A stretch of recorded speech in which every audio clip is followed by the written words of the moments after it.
जानथस रसोई गैस और पेट्रोल मन के दाम है ना आसमान छुआ थे क्योंकि दे है पेपर में। दारू के दाम बढ़ते तब तो इतना नहीं चौकस। पेट्रोल से तोला का लेना देना, तोर करा ना गाड़ी है ना घोड़ा है, पैदल पुलिया हंसते तो। दारू के नाम लेना अपन दादा करे ले कर, मैं तो एकदम सादा सरबदा आदमी हूँ।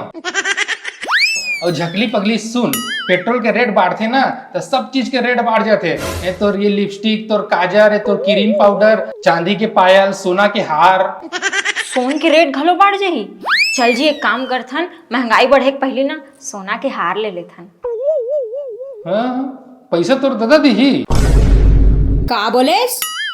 चमड़ा की जुबान फिर फिसल गयो। काकर बाप दी पैसा ऐसे कहा था वो, हमला ना पैसा जोरे ला लागी। पैसा ला कैसे जोड़बो? बचत करके। सीधा सीधा आधा पेट खाए बर कहीं ना कंजूस। तोला खाए पिए पर नहीं रोकत हो यमली पगली दीवानी।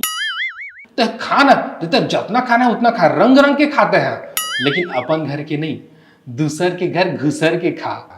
मतलब तेकरे से तोला पगली की टूरी कथा।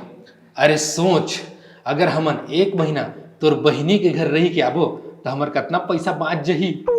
हाँ जी सही कहे, खाए पिए बिजली पानी सबके पैसा बाँच जाही। और वो बचे पैसा के का लेबो? का लेबो? तोर बर सोना के हार। सही कहा थस। माँ कसम वाला सच वो। तोर बहिनी के घर लेना तहाँ तोर मामा गांव जाबो, वहाँ ना 2 महीना रुकबो, तहाँ ना तोर फूफा की यहाँ जाबो, फिर तोर दादा के घर जाबो। ऐसा ना साल भर फोकट के खा खा के पैसा बचा बचा के तोर बर जेवर खरीदबो। सोना चांदी हीरा मोती काहे चीज की कमी नहीं रही तोर करा। वाह, सोना चांदी हीरा मोती, मैं सोच सोच के एग्जिट होत हूँ। का एग्जिट एग्जिट। अरे पगली के नाती, वो एक्साइटेड होते, एक्साइटेड।